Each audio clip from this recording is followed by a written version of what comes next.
이제 동영상 하나를 볼 텐데요. 동영상 본 후에 평생 찬양하는 예배자, 그런 제목으로 하나님의 말씀을 전하겠습니다. Her family training for this time to see if she can win an individual Olympic gold. She has worked very hard in the last 4 years to come to this spot to try and win that first gold medal individually.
Of the last 8 Olympic gold medals awarded in this sport.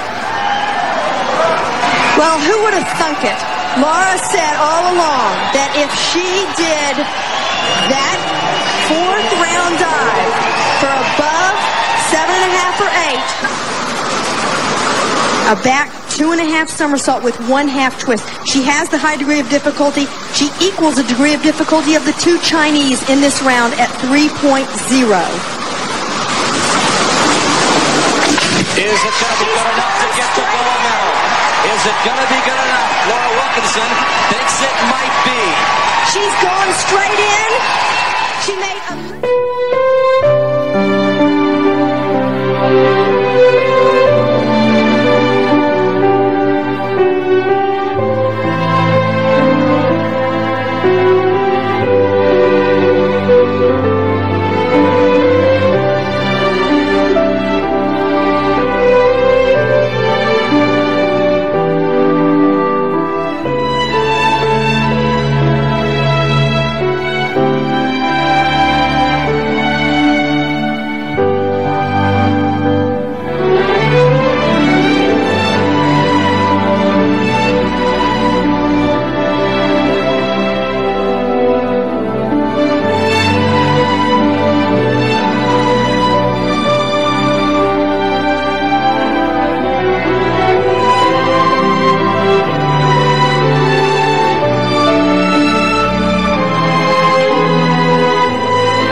능력 주신 자 안에서 내가 모든 것 할 수 있느니라. 오늘도 여러분 많이 지치고 힘들고 또 우리 가운데는 질병과 싸우고 있는 우리의 가족들이 있습니다.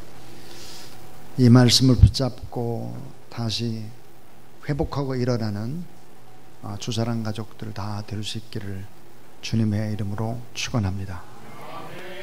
많은 사람들이 어려움을 겪고 있는 이 시대야말로 많은 사람들이 그렇게 고백을 하죠. 진리로 돌아가고 본질로 돌아가야 된다 그랬습니다. 본질. 여러분, 그 찬에게 있어서 본질은 무엇일까요? 본질. 그 본질은 이런 것입니다. 그 하나가 성경으로 돌아가는 것이다. 진리의 말씀으로 돌아가는 것이다 그랬습니다. 성경으로 돌아가는 것. 또 하나는 성령을 받는 것입니다. 성령. 우리는 연약합니다. 우리는 힘이 없고 넘어지고 자빠지죠. 그러나 성령은 강하시죠. 그래서 성령을 받아야 하는 것이다. 이게 본질로 돌아가는 일이다. 믿으시기 바랍니다. 근데 정말로 더 중요한 것이 있지요. 첫째도 둘째도 셋째도 중요한 것. 그것은 뭘까? 예배의 회복입니다. 예배의 회복. 이 예배의 회복은 무엇으로 이어져야 될까? 또 하나는 하나님 사랑, 이웃 사랑으로 퍼져가는 것이 본질입니다. 사랑. 사랑은 위대한 힘이기 때문이죠. 또 하나, 본질 중에 본질은 무엇일까요? 그 본질은 가정입니다. 가정. 가정의 영적인 회복이죠. 자, 본질로 돌아가야 된다. 성경으로 돌아가고 성령의 충만함을 받고 예배의 회복과 사랑의 회복과 그리고 가정의 회복이 너무너무 중요하다 하는 것입니다. 유명한 목회자여 설교자여 신학자로서 많은 책을 저술한 토저가 있습니다. 토저. 한국에도 보면 그 토저의 책들이 번역된 것만 20권이 넘죠. 그 토저의 책 가운데 예배, worship이라는 예배 부제로 이렇게 되어 있어요. 우리가 창조된 이유.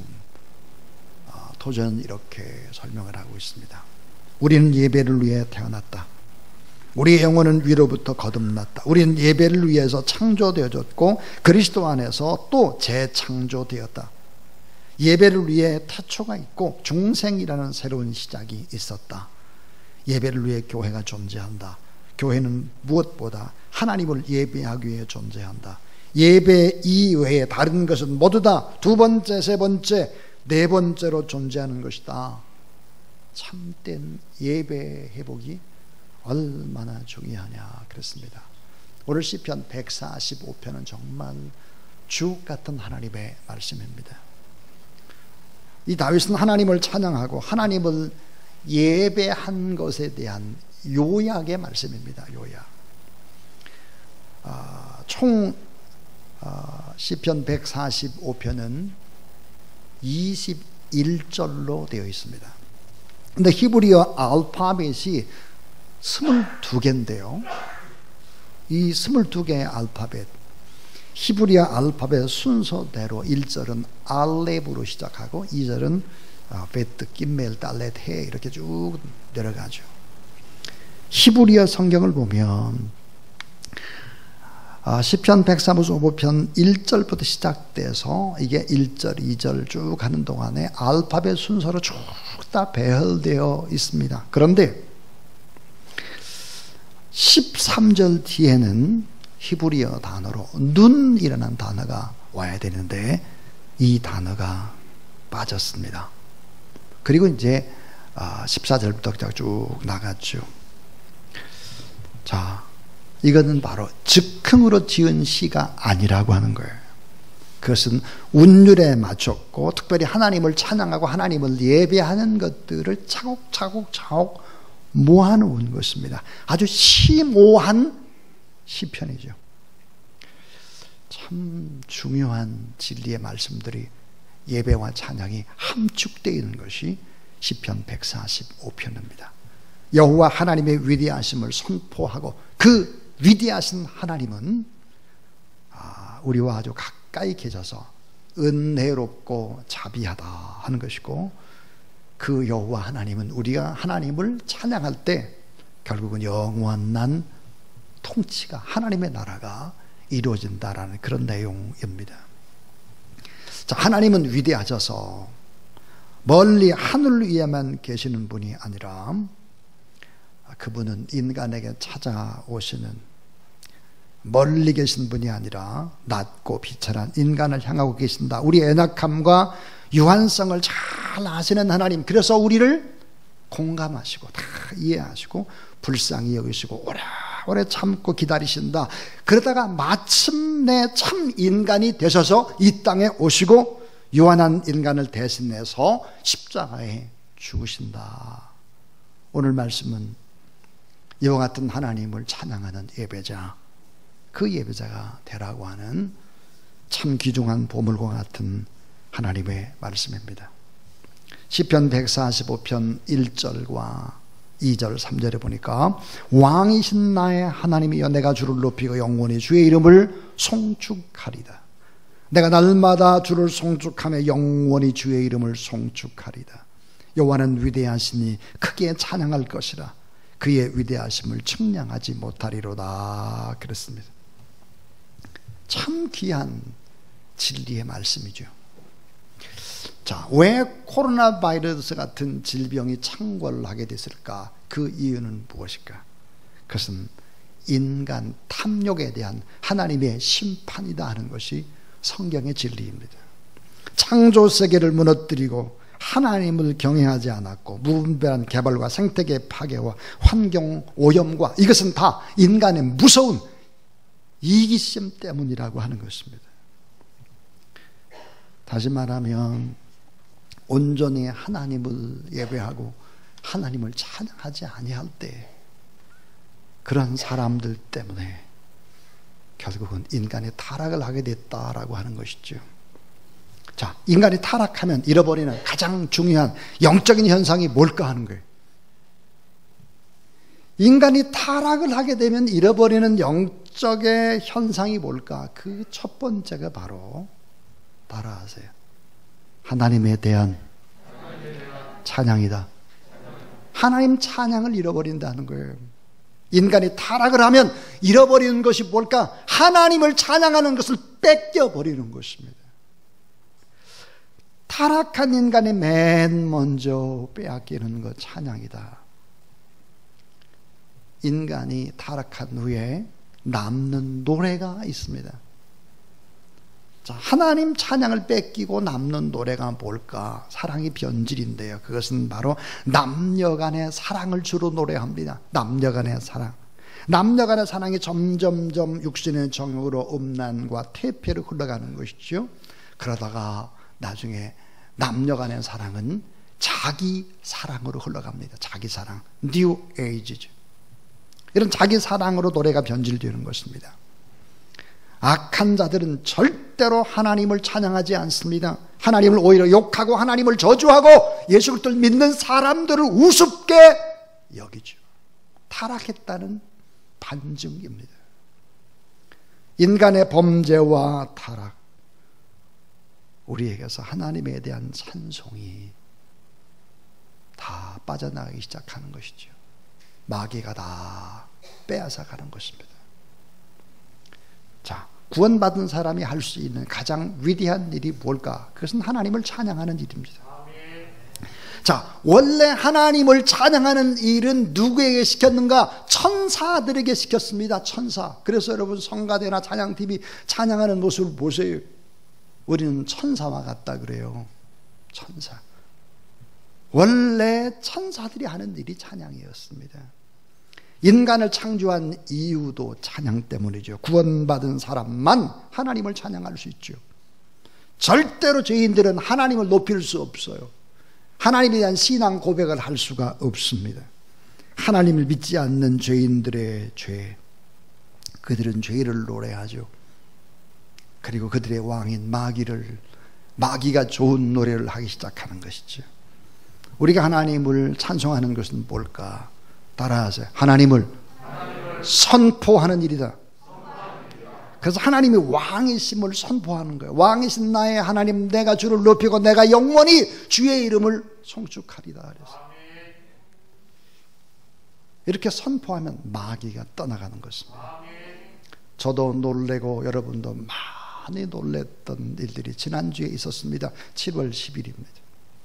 정세균 국무총리는 서울 정부종합청사에서 열린 중앙재난 안전대책 본부회의에서 행정조치를 발표했습니다. 정세균 국무총리는 안수 집사님이시죠. 이런 발표였죠. 교회 정규예배 이외의 모든 모임과 행사, 식사 제공 등을 금지한다. 더불어 예배 시에 성가대, 찬양팀, 찬송가, 통성기도를 지양하라. 이 발표를 듣고 얼마나 놀랐는지 모릅니다. 이거 정말 마지막 때가 왔구나. 이 나라, 이 민족이 하나님이 지키시고 보호하지 않으면 이게 안 되는데 이거 큰일 났구나. 이런 생각이 들었습니다. 그러다 조용히 기도하는데 하나님이 제 마음 가운데 이런 깨달음을 주었습니다. 교회가 대사회적인 책임을 잘 감당하지 않은 책임이 교회에 있는 거 아니냐. 일부 교회에서 방향망이 뚫린 것 때문에 마음이 너무 아팠습니다. 마치 교회가 전염병에 온상이 된 것처럼 치부한다는 생각이 들었습니다. 그리고는 심지어 이런 얘기도 했습니다. 만약 방역수칙을 위반할 경우에 교회 관계자뿐만 아니라 참여한 성도들에게까지도 벌금을 부과하겠다고 겁박을 했습니다. 이건 참 너무나 어이없는 일이라고는 생각이 제 마음속에 막 들었습니다. 곰곰이 생각을 해보았습니다. 우리 개신교 교인의 숫자가 얼마나 되나 정부의 통계에 보면 670만 명이라고 하죠.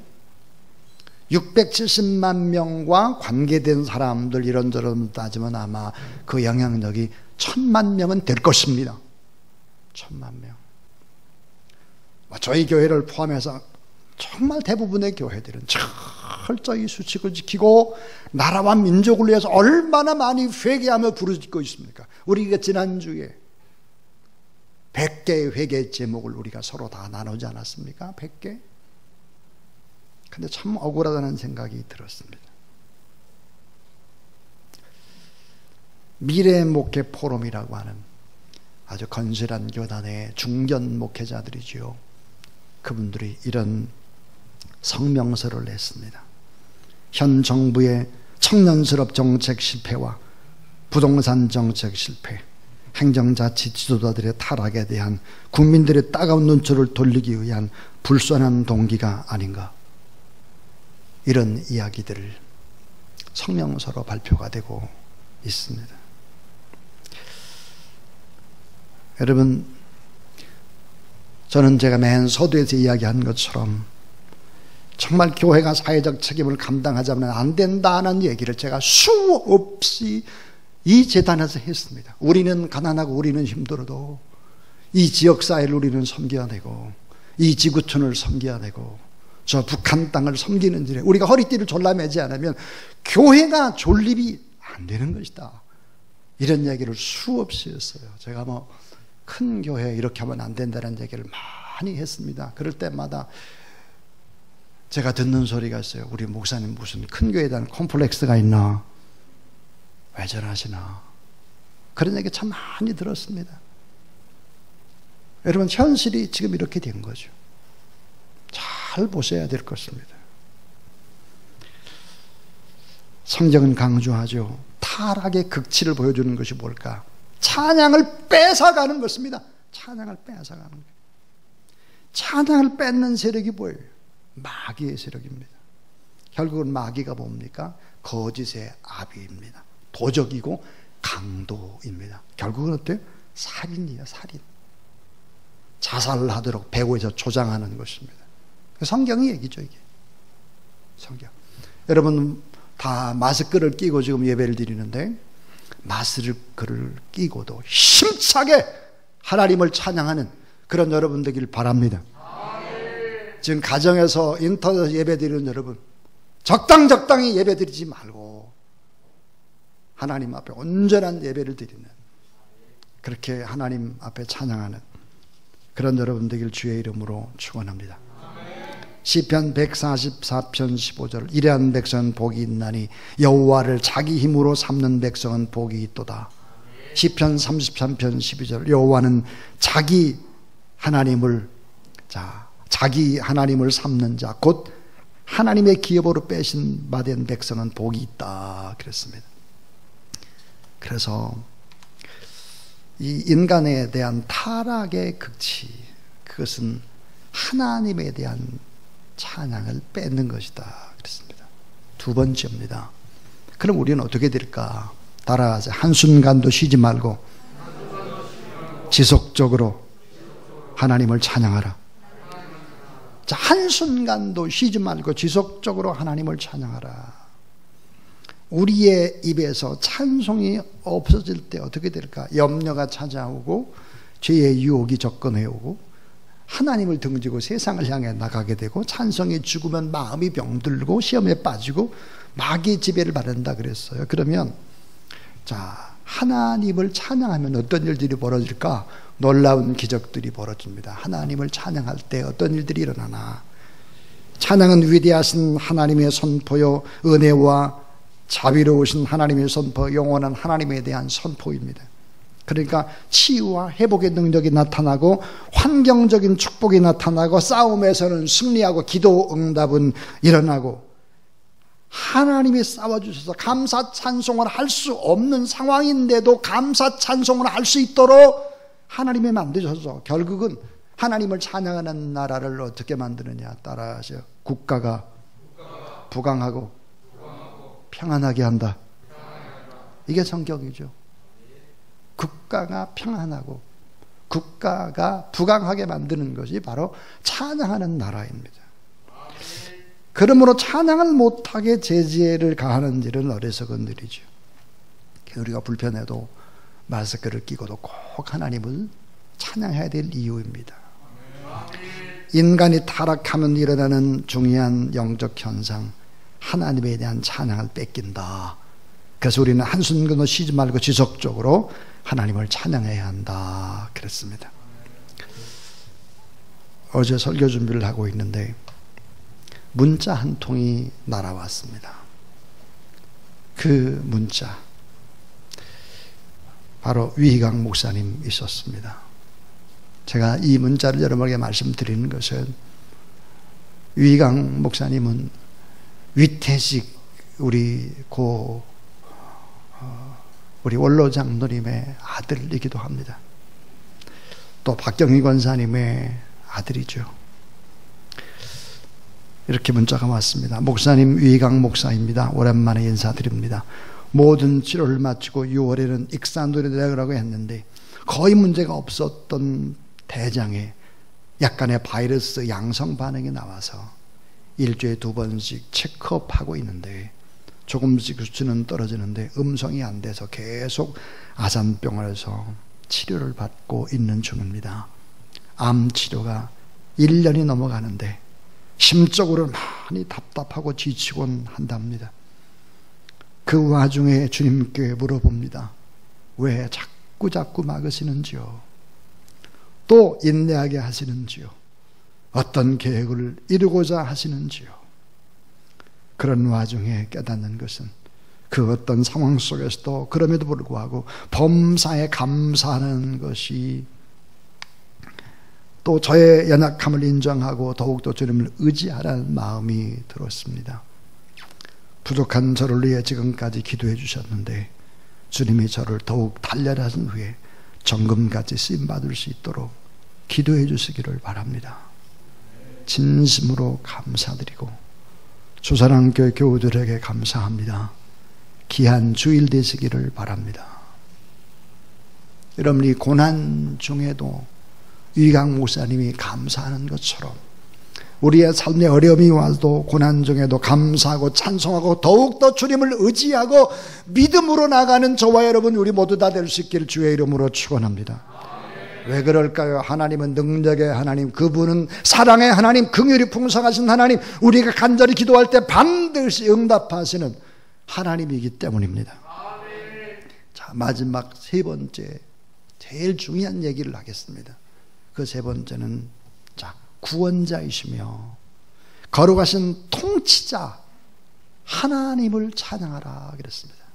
자, 구원자면서 통치자인데 거룩한 통치자다 그랬습니다.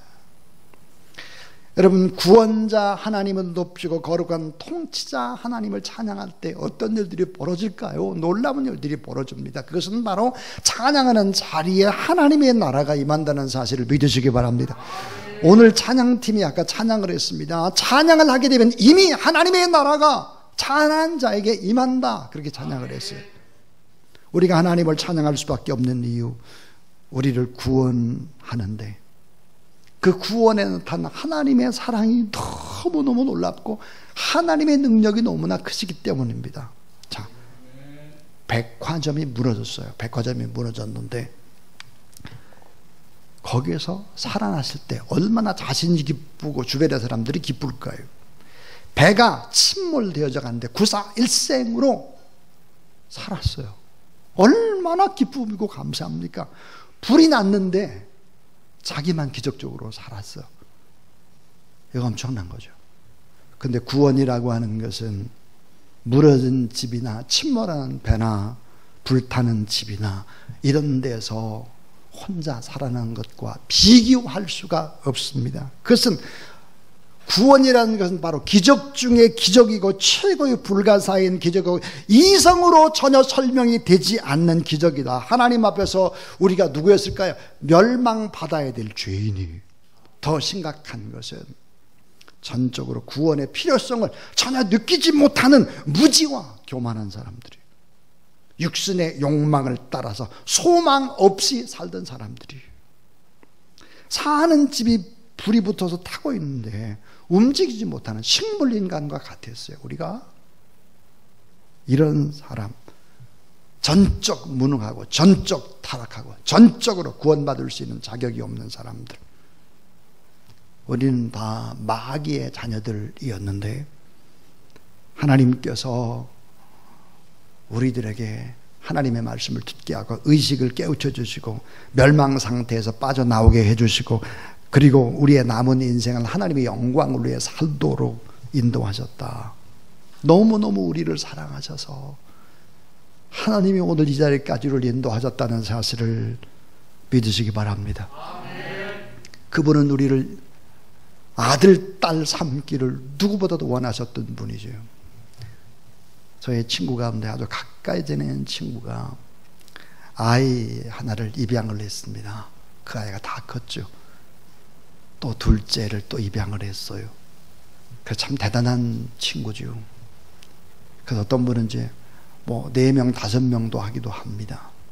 그런데 하나님께서는 전 세계에 구름대와 같은 많은 사람들을 입양하셨습니다. 하나님께서 우리를 구원하신 목적이 뭘까요? 우리를 입양해서 우리를 아들, 딸 삼아서 노예나 심부름꾼으로 삼기 위한 것이 아니잖아요. 하나님의 아들과 하나님의 딸로 삼으려고 그러신 것이죠. 자, 재벌들, 돈 많은 재벌들이 아들, 딸에게 큰 회사를 하나씩 물려주잖아요. 하나님, 우리 아버지는 어떤 분일까요? 하나님의 나라를 물려주고도 부족함이 없어요. 여러분에게 하나님의 나라를 통째로 우리 하나님이 주신다는 사실을 믿으시기 바랍니다.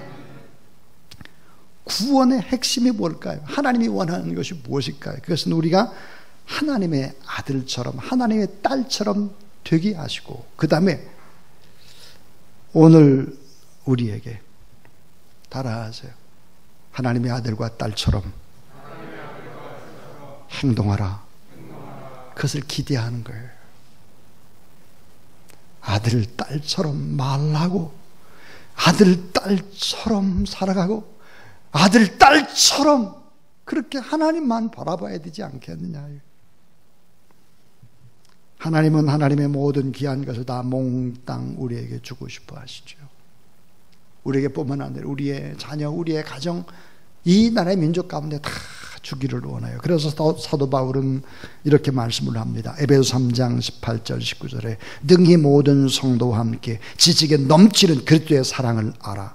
그 너비와 길이와 높이와 깊이가 어떠함을 깨달아 하나님의 모든 충만하신 것으로 따라하세요. 너희에게 충만하시기를 구하노라.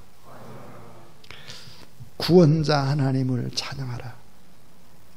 뿐만 아니라 그 구원자는 거룩한 통치자다 그랬어요. 거룩한 통치자. 이 거룩한 통치자를 찬양하라 그랬습니다. 우리나라의 대통령들을 쭉 봅니다. 여러분 어떤 대통령을 찬양할 수 있습니까?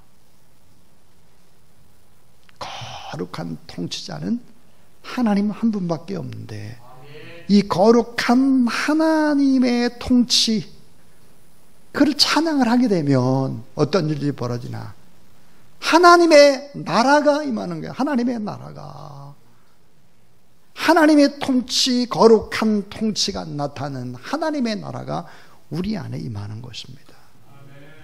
그래서 시편 145편 11절 12절 13절 보세요. 11절 12절 13절 그들이 따라하세요. 주의 나라의 영광을 말하며 12절에 보니까 주의 업적과 주의 나라의 위엄에 있는 영광을 인생들에게 알게 하리라. 13절 주의 나라는 영원한 나라니 주의 통치는 대대에 이르리다 그랬습니다. 이게 무슨 말입니까? 하나님의 나라 하나님을 예배하고 하나님을 찬양할 때 하나님의 나라가 내 안에 임하고 우리 안에 임하는데 하나님의 나라는 어떤 나라일까? 이런 나라예요. 얽매임에서 벗어나는 나라, 죄로부터 자유함을 얻는 나라. 여러분 최고의 가치가 뭐죠? 자유입니다. 자유. 누구에게 감시를 받는 것이 아니라 최고의 가치는 자유죠. 자유. 코로나 바이러스에 걸리면 죄인 취급받습니다. 추적을 받아요. 자유가 사라지죠. 스스로 지켜가는 나라. 이 나라가 바로 자유의 나라입니다. 죄로부터의 자유, 최고의 가치의 자유. 하나님의 나라는 바로 어떤 나라이냐? 자유를 누리는 나라예요. 또 하나, 하나님의 나라는 시기와 질투와 열등감에서 해방돼서 따라하세요. 자신의 아름다움을 되찾는 나라. 자신의 아름다움을 되찾는 거예요. 열등감이 아니라 하나님의 형상을 본받으니까요. 나의 아름다움을 되찾는 나라. 하나님의 나라. 하나님의 나라는 어떤 나라일까? 사랑으로 축복하는 나라인데 그 나라를 바울은 이렇게 말했어요. 따라하세요. 의와 평강과 희락의 나라. 이게 하나님의 나라래. 의와 평강과 희락이. 또 하나님의 나라는 어떤 자일까? 그러면요, 자, 연약한 자, 넘어진 자, 작은 자를 회복하는 나라. 그 더 거룩하게 하고 더 강하게 하고 좋은 것을 마음껏 누릴 뿐만 아니라 나누면서 행복한 나라, 하나님의 나라. 이 하나님을 예배하고 하나님을 찬양할 때 하나님의 나라가 여러분 안에 임하고 가정 안에 임하고 나라와 민족 가운데 직장 가운데 이런 하나님의 나라가 임하기를 주의 이름으로 축원합니다. 이런 하나님의 나라는 예배하는 나라, 찬양하는 나라예요. 이것을 소홀히 하면 하나님의 통치, 거룩한 통치를 받을 수 없어요. 행복할 수 없어요. 자유함이 있을 수 없어요. 나의 일그러진 자화상을 회복할 수 없어요. 주변의 사람을 축복할 수 없습니다. 그래서 여러분, 평생 찬양하는 예배자들이 다 될 수 있기를 주님의 이름으로 축원합니다. 하나님에 대한 찬양을 뺏겨서는 안 돼요. 한순간도 쉬지 말고 지속적으로 이 하나님을 찬양하며 결국은 구원자 하나님을 찬양하고 거룩한 통치자 하나님을 찬양하면 하나님의 나라가 우리 안에 임하는 거예요. 그리고 이 하나님의 나라가 확장되고 이 복음이 바로 하나님의 나라죠. 여러분 때문에 이런 놀라운 하나님의 나라가 임하는 축복이 있게 되기를 주의 이름으로 축원합니다. 자, 우리 찬양팀 나오셔서 이 시간에 찬양할 때는 자, 시편 145편의 찬양, 왕이신 하나님 높임을 받으소서, 이 찬양과 또 이제 왕이신 하나님 내가 주를 높이고 영원히 주의 이름을 송축하리다, 이 두 찬양을 한번 함께 부르도록 하겠습니다. 왕이신 하나님 높임을 받으소서.